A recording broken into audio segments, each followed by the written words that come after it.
Welcome to episode 4 of the Two Chicks Homestead podcast. I am Nate. And I'm Erin, and we are here to talk about homesteading and living on a small piece of land.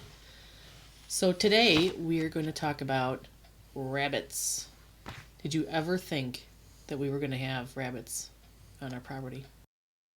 Me? No, not 10 years ago, not 5 years ago, not even 3 years ago, to be honest. So what made you think about rabbits? Well, I remember you mentioning, we'd already had the chickens outside, and we wanted to get meat birds, the Cornish cross, and in March of 2020, everybody knows what started at March 2020 was all the COVID stuff, and you said, I want Cornish crosses, and we needed to process some birds and put them in the freezer. I said, okay, well, I'll go to Rural King. We'll go to Rural King, take the whole family, and go see if we can find some. Well, we went to Rural King probably 5 or 6 times, and they didn't have a single Cornish cross chicken there any of the times we went. So I started deep diving into the world of podcasts after a mention from Special Operations Equipment, John Willis, down in Camden, Tennessee, mentioned this guy called Jack Spirko from the Survival Podcast. And I started listening to him and see, he had some good ideas on how to get things going. And one of his was on rabbits. I remember he was talking to somebody about rabbits, and that was the episode I found. And I just listened to it and then brought it home to you and said, I have a better idea. Now, you know me. Yes. And you know that I don't take new ideas quickly. I have to step back and process. Were you nervous at all to bring this up to me? No, because usually I'll just come home and throw an idea at you. I have a thought process. That's how it all starts with Yes. the phrase of, I've had a thought process, and then I know. Hold on. Let me get a drink. I need to sit down because this is going to be big. That's usually how all this stuff starts. Is I either text Erin or I come home and I say, I have a thought process, and pardon the pun, down the rabbit hole we go. And so you brought this up to me, and like I said, I have to take time. I mean, I never say yes to anything. I immediately go, are you out of your mind? And then I sleep on it a couple nights, and then it's like, you might be onto something. Yep. And I remember, I think I was researching it for like a week before I even brought it up to you. And I got all, prices on all the cage material. I got the breeds. I got everything. And I, before I even said I have a thought process, I had everything all lined up, in my head, ready to go, okay, I have an other idea. Yeah, because it was a big idea. Because for me to think about, okay, we're going to get these cute little fuzzy bunnies, and then we're going to eat them, was like Oh my God. Huge. We've got, we had one girl that couldn't even be around blood because she doesn't like blood. Yes. And so then we had to bring up the idea to them. Yes. That was definitely interesting. That was a sit down moment where we had to go, here's what we're going to do. You're going to have Here's your test to be a country girl. Yes. You like dirt, you like playing in the mud, so let's take a little step further and we'll get some animals here. But it was funny because the oldest had been saying for a while she wanted a pet rabbit. And it was just like I don't even know where she got that idea that she wanted a pet rabbit. So it was like, hey, guess what? Hey, we'll get you the rabbit, but it's going to live outside and it's going to be an outside rabbit, and you're going to go go be able to play with it, and it's going to have all these cute little baby bunnies, and the mama rabbit's going to stay up in the cage for however long, but the babies are going to be going in the freezer.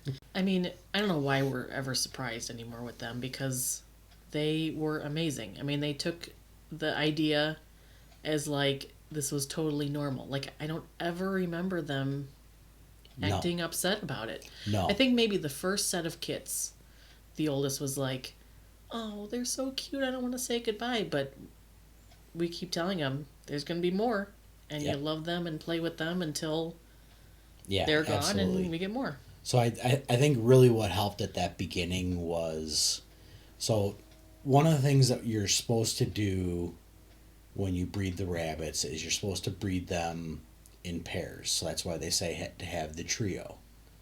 You breed the two does at the same time in case you have one that fails. The other mom can foster a couple of kits from the doe that failed. Well, we didn't do that with the first one. We bred the first one right off the bat. Or once she got a little bit older, to breeding age, and we bred her one of them first, but didn't breed the other one because we were having problems with the other one not being able to, or not being receptive to me picking her up and getting her. So we bred the one, and we worked with the other one to get her a little bit better being handled. Then we had the kits, and a couple weeks after that, we started to wean that first litter off and put them down low. That's when I bred the other doe. The first set of kits we sent off to the freezer camp, and then the second set off the other doe were born like 3 or 4 days after we did that. So it's like they had the kits down in the one set of kits to play with, and then they disappeared, and then 2-3 days later, the other doe delivered, and now they get to play with those. Mm-hmm.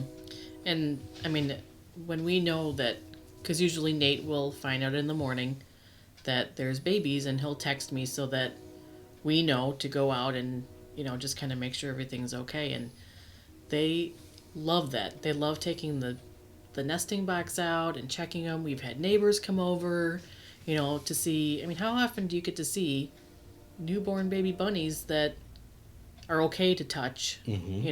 and Yeah. and look at and make sure they're okay, and we get to count them and see if Yeah. we can guess what their hair looks like. And Absolutely. I mean, these are a day or two old, and you have, back at the time, it was a 6-year-old mm-hmm. holding a 1 day old baby kit and just like losing her mind and cuteness over this thing. And Yeah. that was definitely kind of fun to see. Yeah, I mean, they've changed a lot since we started doing this. I think we've changed a lot.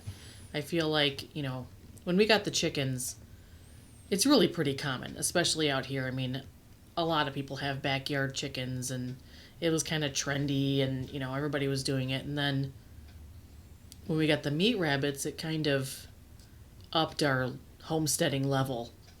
Right. And we kind of, mentally felt like, wait a minute, we're doing a little bit more than the average. The average Joe. Yeah. Absolutely. And it was a big change for us.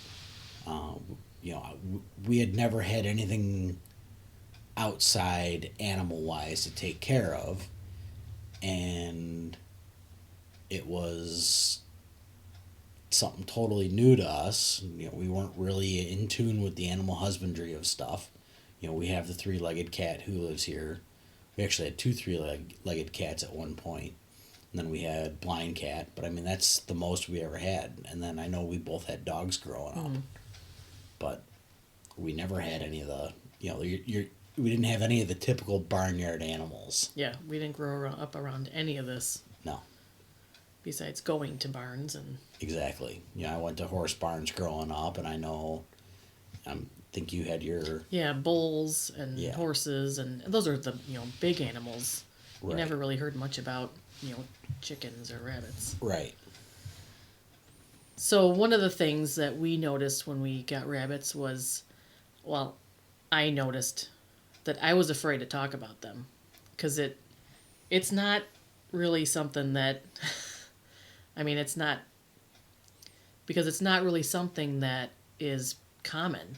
Right. I mean, there might be areas somewhere that, it's just a thing that people do, but not really around here. Yeah, it was a lot more common back in the 40s and the 50s when food was a little bit tight. A lot of people raised rabbits back then. Even back into the Great Depression. If you had some rabbits and some chickens, you were doing pretty good. Yeah, but I mean, nowadays, I know I didn't want to talk about it for a long time because I think I talked about it and I got some reactions of like, oh my God, you guys moved out to the country and you lost your mind because now you're eating pets. Pretty much. And I think I probably got unfollowed by Oh, quite a few other people. I'm sure I did too. It didn't take much. So the U.S. domestic meat rabbits are definitely can be considered pet rabbits. The ones that we have are New Zealand, Californian, and silver fox. So ours are mutts. They're not purebreds. Our buck is a California, New Zealand, and our does are silver fox, New Zealand.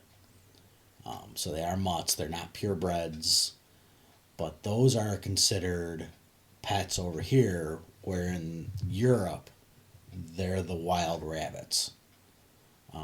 Kind of that's kind of how it works out. We're not talking about the cottontails that live here in the U.S. It's a completely different animal.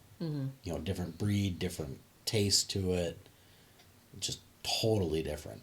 Yeah, because I mean, we really have nothing to compare to, but when we told our neighbor we were getting rabbits, he was immediately disgusted because he didn't like the taste of rabbit. And it was like, well, okay, you haven't tasted my cooking, first of all. Exactly. And it was, I said, let us make you a pot pie. Yeah. Something. You got to try it. It's right here. You got to try it.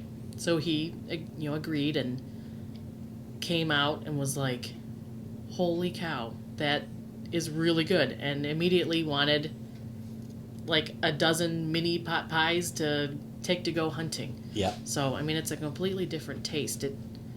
If you didn't know, it would taste like chicken. I know everybody says that everything tastes like chicken, but really, unless you knew it was rabbit, I don't know that you would really. The cat knows it's rabbit. Well, Usually yeah. He's begging for it. Yes, that's true. The cat knows everything.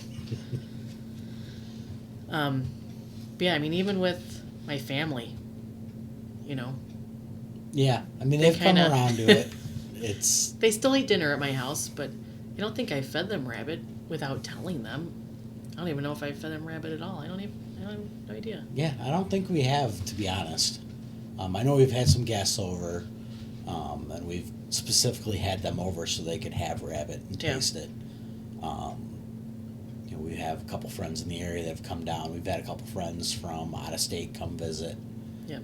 And that's, it's kind of like one of the things we do is, you want to try it, we'll make it. Yeah, we'll either cook it for you or, here, take one. I mean, you're not going to know unless you can try it. Exactly. And we didn't know. No. I mean, we got them not having any idea what to taste. So I know when we were talking with Amy from A Farmish Kind of Life, the first meal we made was really, really simple. Mm-hmm. I mean, it was just in a wine sauce and baked because I wanted to have, some base to know what it tastes like. So I knew if it would, work and everything. Right. And it was amazing. When that first meal with our homegrown protein on, in our backyard on this half-acre area was amazing. There's not a lot of people who live in a neighborhood setting that can say, I grew my own protein and I grew my own vegetables and I put them on a plate and I serve them during the winter solstice in December. Yeah. And our kids ate it, and they love it. Yeah, yeah. I mean, the oldest now is constantly, is that rabbit? When are we having rabbit next? I want rabbit. It's like, no, it's just our homegrown chicken. Yeah, pretty much. So, what do you think has changed, either with us or with how you do things since we got the rabbits? So, since we got the rabbits, I am more inclined to jump in with 2 feet and do stuff. Mm-hmm. Had we not done the rabbits and had we not done the meat chickens, there's no way I would have taken on a hog. Yeah. You need to have like stepping stones. Right. And that's literally what the rabbit was. So we actually processed meat Cornish crosses. We had ended up finding Cornish crosses at the end of the summer before our rabbits were up at breeding age. So we had to wait until they were about 8 or 9 months old till we could breed them. If I remember, I think we got them in March, or they were born in March, and then I had to wait 2 months to get my hands on them, so they could get weaned off the mom, and then I had to wait another 6 months to breed them. And in the meantime, we had found the Cornish crosses at Rural King. I went there to go get feed for the rabbits, and sure enough, the tub was full of the Cornish crosses, and I called you, and I'm like, I'm bringing 10 home right now. Get the stuff ready, because we're doing meat birds. Yep.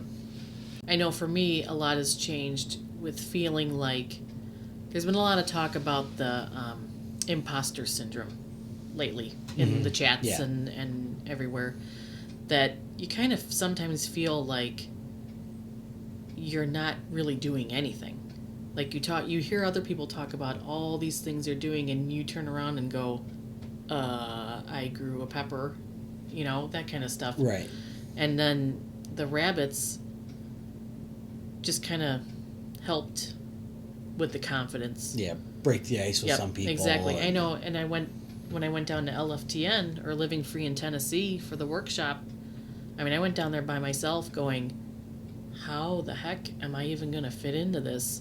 And I start talking to people, and it's like, well, what do you raise? It's like, well, rabbits and chickens. And they're like, rabbits? Really? I want to hear about that. And it was like all of a sudden, wow, I have something to talk about that people want to hear, Absolutely. that they haven't done.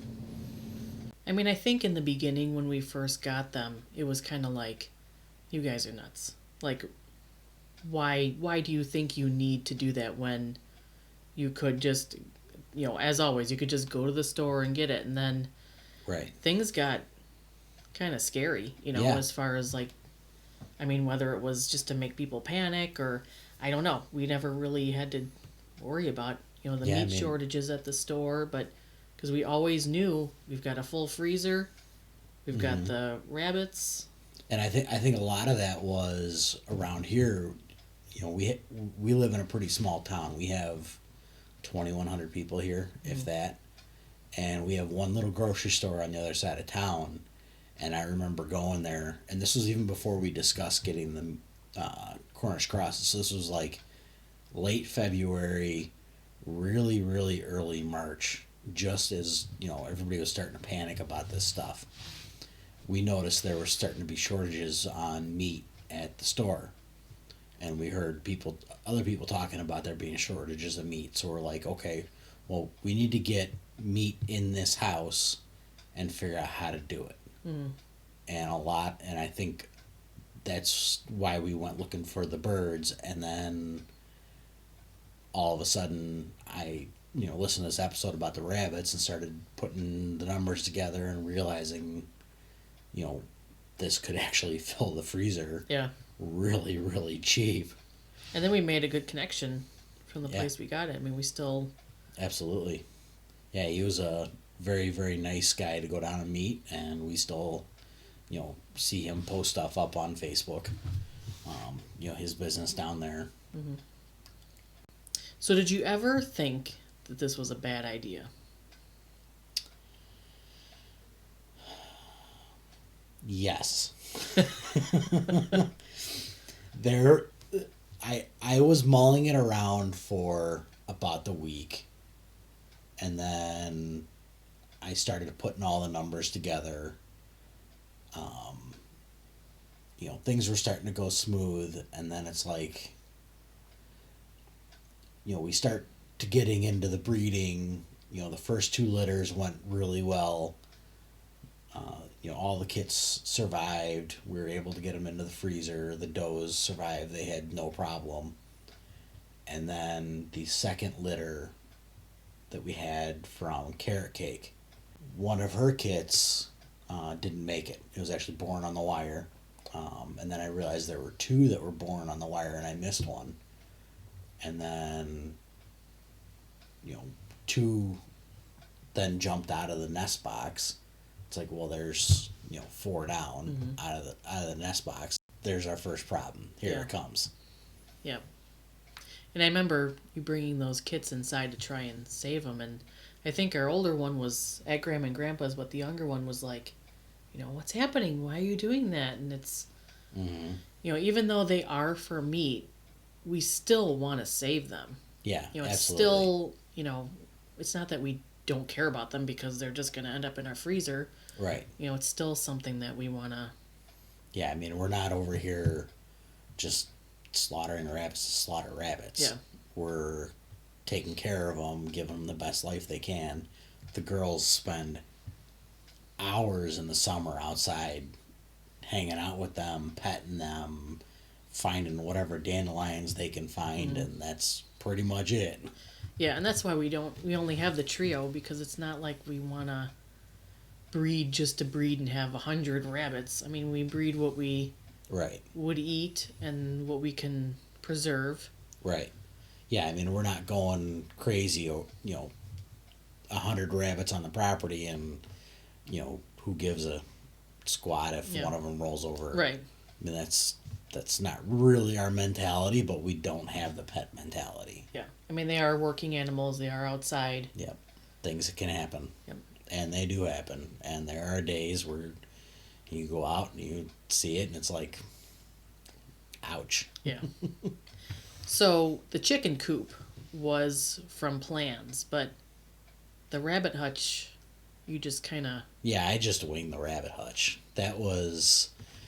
So what I did is I bought our cages. I bought our cages at KW Cages.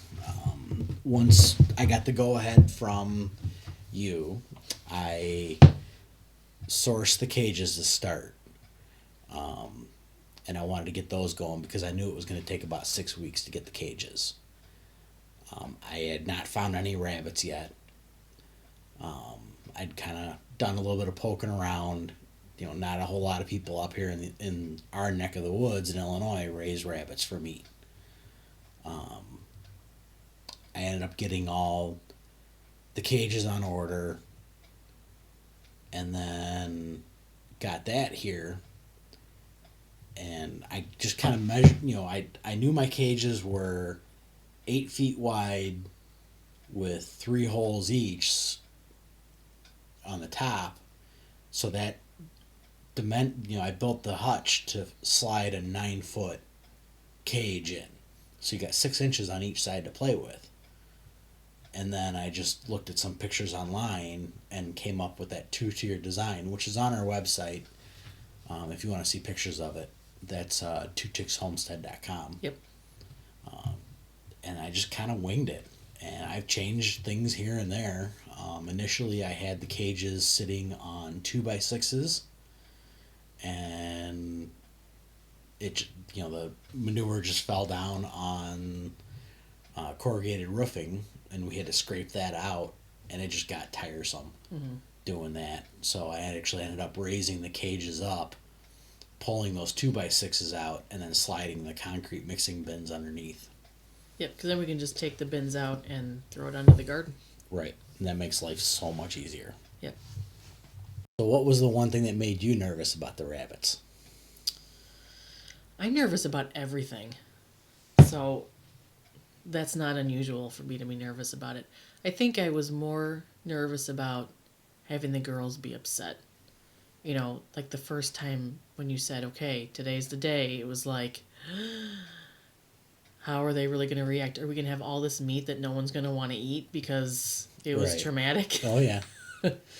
So I think that was probably my biggest. Right. And I remember the first time I did the kits, you weren't out there with No, me. no. And when I dispatched the first, I mean, you were in there when I was cleaning them. Yeah. But when I went to go dispatch the kits, you were gone. And I still don't know if I've ever been in the garage when you've been doing it. No, I don't think you haven't been in when I've dispatched them, but you usually deal with it after. Yeah. When it's just the cleaned out carcass and Yep. it's ready to go. So maybe we'll have to do that this year. It should be on my bucket list. It's a little bit down there because I know that you can do it, but it's something I should learn. Yeah, and I should learn how to do the chickens. I will wholeheartedly say that. Yeah, because I'm really the cleaner outer, and Yeah. you're the dispatcher. Yeah. And we've done that with the chickens and the rabbits now. Yeah, absolutely. If you guys want to listen to a question and answer on the rabbits and actually get started on the rabbits, episode 187 from A Farmish Kind of Life, Amy Dingmann interviewed us on our rabbit setup. And we dive pretty deep into it. The breeds that you should have, timelines, feed, our cage setup, and she asked us a couple of questions as well. So if you want to check her out, you can find her at farmishkindoflife.com. And the episode was 187. So if you want to find us, we're on Float at Two Chicks Homestead and on Facebook at Two Chicks Homestead. Yep, and TikTok. Yep, and TikTok at Two Chicks Homestead School. Yep. On TikTok. And hot tip, that's where you'll see a rabbit fall off video. Yes. Yes, we'll try and get some more because it was kind of it wasn't as hot as some of them. Yeah. He didn't hit the deck hard enough like the others. All right. Well, we will catch you guys next time. All right. See you on the homestead where something is always growing, eating, or cooking.